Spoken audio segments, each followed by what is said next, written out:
Metropolis Street Racer introduced us to the world of racing for kudos. It's a racing game that encourages players to not only win, but drive well. Despite being one of the best racing games on the Dreamcast, Metropolis Street Racer was released towards the end of the console's life, and didn't sell very well. It was succeeded by Project Gotham Racing, which refined the kudos system, and left behind some of the more questionable design choices of its predecessor. Project Gotham Racing was a launch title for the Xbox, and ended up reaching a larger audience than Metropolis. It was followed up by Project Gotham Racing 2, which is a bigger and more ambitious title that retains the kudos system and features more cars, new cities, and supported online multiplayer via Xbox Live. Developed by Bizarre Creations and published by Microsoft Game Studios, Project Gotham Racing 2 was released for Xbox in November 2003. It received downloadable content in the form of booster packs, which includes new vehicles and cities, Long Beach and Paris, complete with their own tracks or circuits. Now let's take a look at Project Gotham Racing 2 and see what this ambitious sequel brings to the table.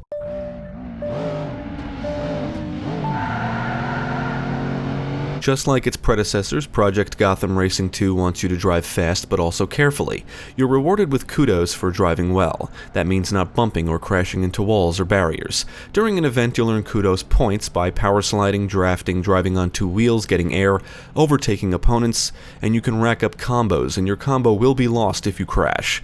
There's over 100 vehicles to drive, most of which need to be unlocked, and they all handle differently and have different stats in top speed, acceleration, power sliding, and handling. And it should be noted that the game does support wheels, which can be used as an alternative to the standard controller.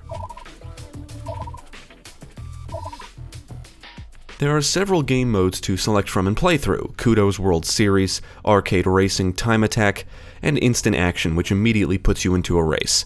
The vehicles are split up into different categories, ranging from compact sports cars to ultimate cars. In the Kudos World Series mode, you participate in events for each series of vehicles. You have to earn medals in all of the events of a series to unlock the next series. Arcade Racing is split up into three categories: Street Racing, Timed Run, and Cone Challenge. Each category features multiple series of events, which also need to be completed in order.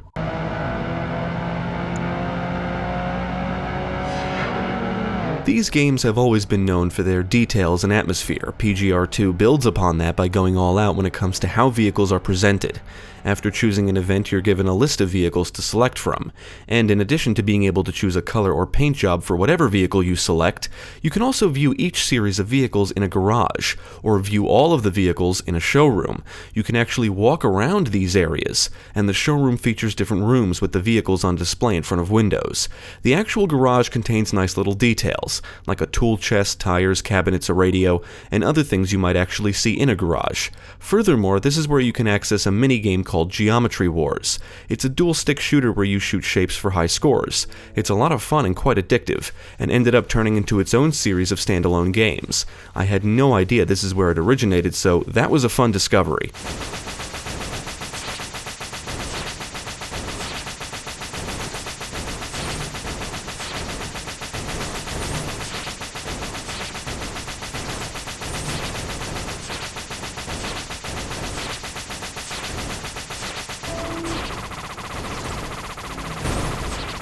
Yeah, I could play this all day. Compared to the last game, progression works a little differently in Project Gotham Racing 2. First, I'm going to go over what should be familiar to series veterans. Progression is based on medals. You need to earn medals to progress through the Kudos World Series and Arcade Racing modes. Each event has a target you must meet in order to complete it, and the higher the difficulty, the more bonus kudos you will earn. You can change the difficulty of any event in the Kudos World Series mode, and any kudos you earn are added to your overall score.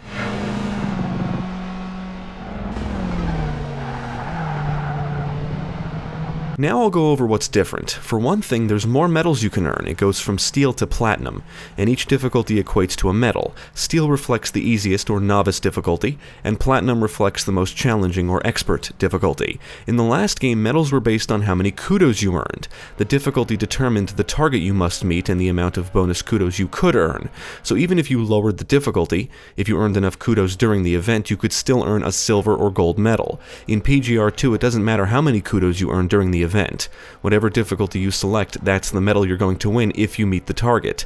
It is somewhat of a bummer because the medals you earned in PGR primarily reflected your performance, but in PGR 2 that's not exactly the case. Now, I got over it pretty quick and ended up liking the change because I think it's a little more forgiving, and you're guaranteed a medal if you meet the target. The difficulty not only determines the medal but also the challenge of your opponents. Higher difficulties not only means they drive better, but can also mean you'll race against different and faster vehicles.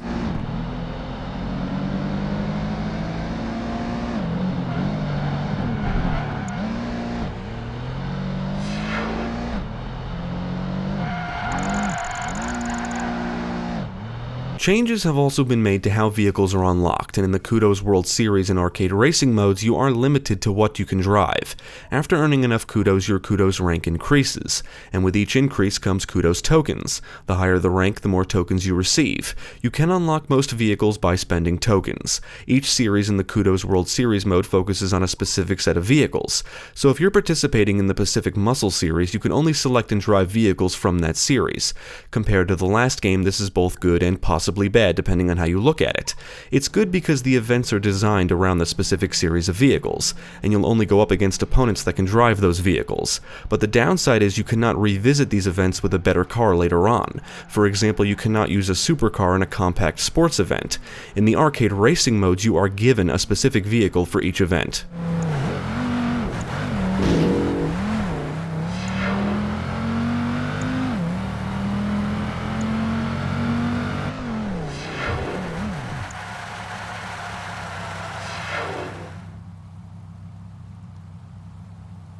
All of the events should be familiar to Metropolis and PGR veterans, and some have been refined. Head starts were removed from one-on-one races. Cone challenges are like style challenges from the last game. You drive through cone gates and power slide when possible, racking up combos for big Kudos points. You'll still get to participate in street race, timed run, and hot lap events. You'll have to overtake a certain number of vehicles, and speed camera events require you to reach or exceed a certain speed. The difficulty you select will determine the target you have to meet, and I could earn at least the silver medal for most events. Some of the gold and platinum targets will really test your skills. I would say the jump from gold to platinum is the biggest, especially in the later events. For example, a Cone Challenge silver medal may require you to earn 1,000 Kudos, 3,000 for gold, but for platinum you'll have to earn 15,000. Yeah, some of these events are no joke, although the previous games have shown that these kinds of difficult challenges are not unexpected, and because of the change to the difficulty system here, it makes for a more accessible experience. If you're struggling to earn the gold, you can try for the silver, bronze, or steel instead, and then come back later, maybe when you unlock a different or faster car in the series.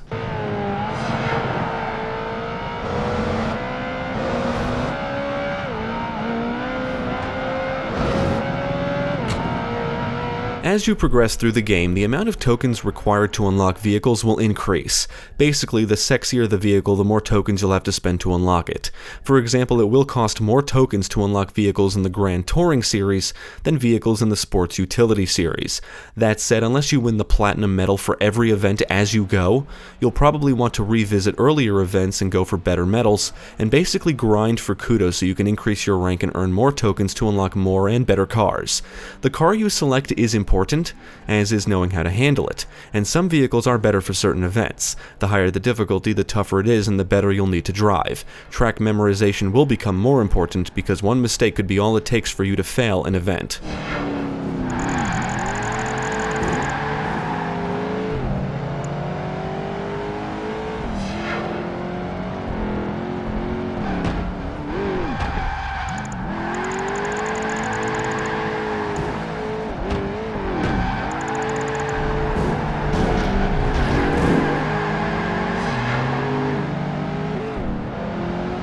For the most part, I would say the AI and difficulty overall is fair in PGR2. In certain races, I was able to gain a significant lead, and during one race, I almost lapped my opponents. When going for gold and platinum, opponents were usually never too far behind me, and during one-on-one races, my opponent and I were often neck and neck. If you don't use the right car or are crashing into everything, AI opponents can easily catch up to and pass you, and will gain a big lead, and you might never catch up.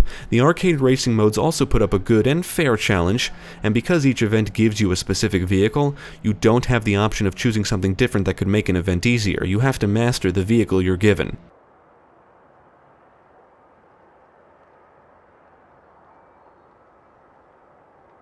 Project Gotham Racing 2 features multiple cities around the world with their own track or circuit variations. From Chicago to Hong Kong, PGR2 easily contains the most diverse set of locations in the series up to this point. The time attack mode gives you the option to set record circuit times with any vehicle you want, or set record times for each vehicle class, and you can save your ghosts and race against them. Most circuits need to be unlocked by progressing through the Kudos World Series mode or by racing on them against other players online, which I didn't get to try.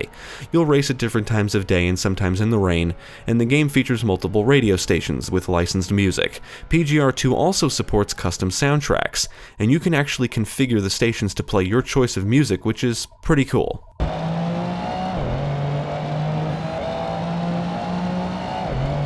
Project Gotham Racing 2 looks excellent, and it does support widescreen resolutions. The environments are detailed, and you'll get to see beautiful cityscapes as you zoom around the circuits. Vehicle models will reflect their surroundings, tires will kick up water when driving on wet roads, and damaged vehicles will show deformities. Because the environments are based on actual real-world urban locations, you'll see a lot of storefronts, real brands, and advertisements. Some pop-in is noticeable, but that's the only eyesore I can think of in an otherwise phenomenal visual presentation. As for the audio, you'll hear engines roaring and tires screeching as you burn rubber. On the technical side, I did not notice any issues.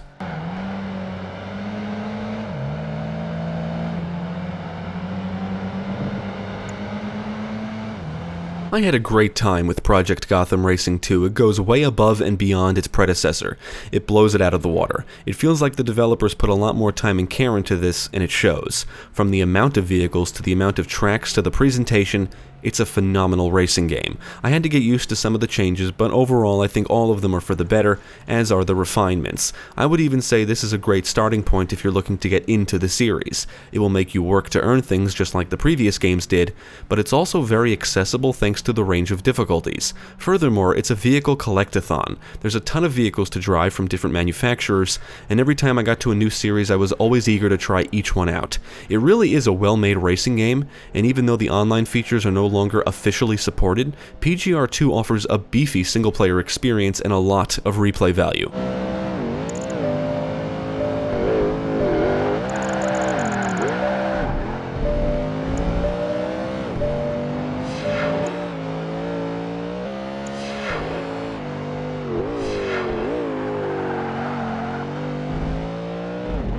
I would absolutely recommend Project Gotham Racing 2 to fans of the series and racing genre. It retains the core mechanics of the series, so the gameplay is just as fun and addictive as ever. It puts you to work and rewards you for driving well. It's an ambitious title that takes everything that was great about the previous games and amplifies it. You can find it for pretty cheap nowadays, so definitely check it out if you're looking for a great racing game on the Xbox.